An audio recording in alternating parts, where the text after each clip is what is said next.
Hey everyone, welcome back to Mixed by Max. Today we're talking about reverbs and delays, my go-to reverb and my go-to delay, and why. Before the video, I recorded just a little snippet of me speaking. Okay everybody, this is my voice right here, coming at you. Kind of reminds me of 13 Reasons Why, and it's kind of freaking me out, but let's go on with the show. Okay, my go-to reverb, hands down, every single mix, the first one that I try, it's very rare that it doesn't work for whatever the sound source is Soundtoys Little Plate. Just a second to just express my love for Soundtoys. I love this plugin company for Black Friday, for any time of the year. If you're looking to sort of add more creative tools to your toolbox, Soundtoys I think should be your first stop in looking to see if they have any solutions for you. They don't necessarily do like classic like EQ compressor sort of plugins. They do have an EQ, but and it's amazing. You should definitely look into that too.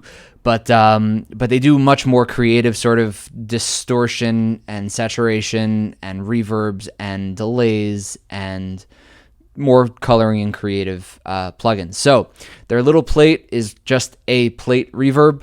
Really simple. As you can see, there are 3 dials to turn. Just the decay, how long you want the reverb tail to be.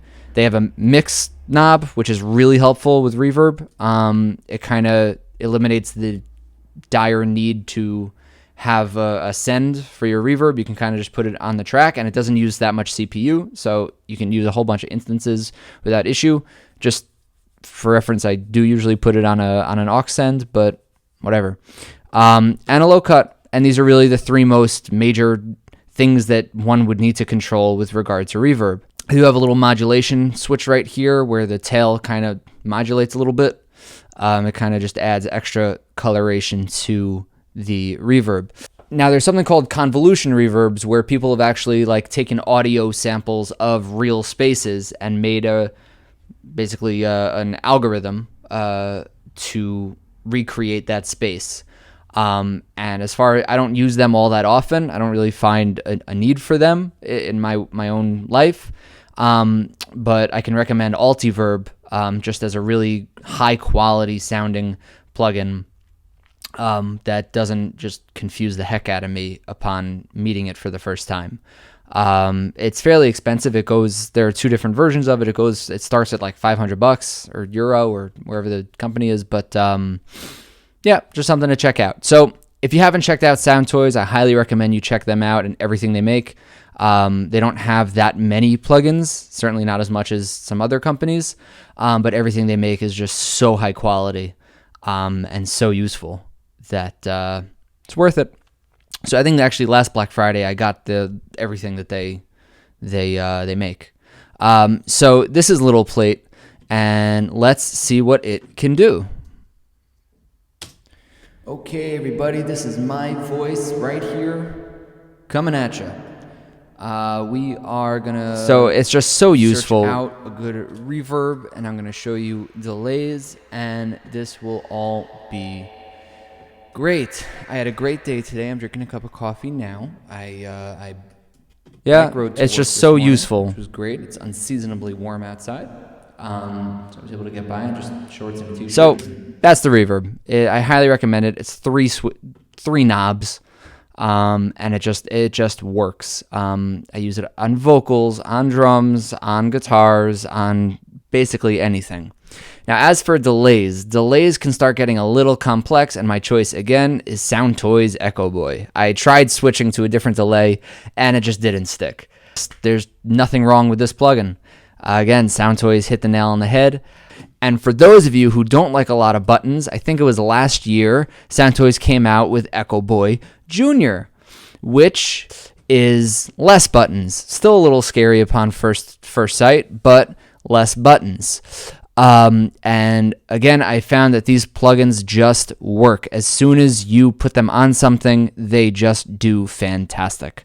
So just as an audio example, this is my voice right here, coming at you. Yeah, and you have. We are gonna search out a good reverb, and I'm gonna show you delays, and this will all be great. I had a great day today.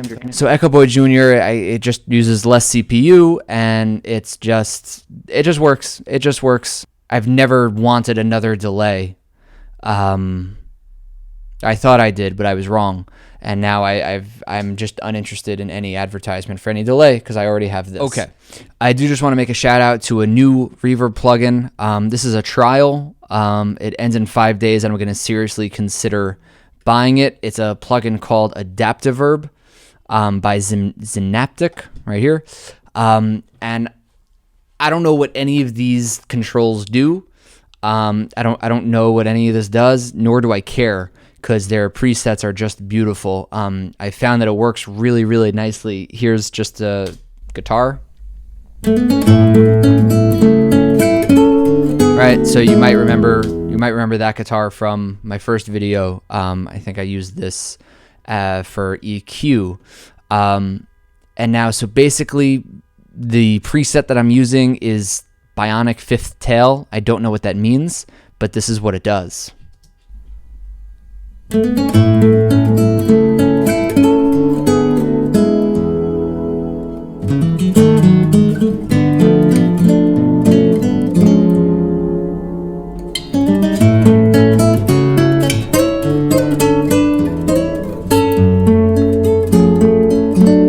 Bypass. It just sounds empty without it. I will say it sounds a little busy with it. I would probably have to EQ afterwards, or just, I see here the reverb size. Maybe I can take that down. But it's really beautiful. It's like it's adding harmonics to the reverb, and it really just makes it beautiful. So if you want to splurge a little bit, Reverb is amazing. Yeah, and that's my recommendations for reverb and delay. And thank you so much for stopping by, and I will see you. Feel free to leave comments below. Tell me what your go-to reverbs and your go-to delays are. I would love some new ideas. And let me know what you love about those particular plugins. I have a free e-pamphlet if you want. I'll put a link for that below. Just sort of the 4 questions that I ask myself before I buy a plugin. And if the plugin doesn't fulfill these 4, if I can't answer positively to these 4 questions, then I won't get a plugin. Yeah, I hope it helps. Have a great day.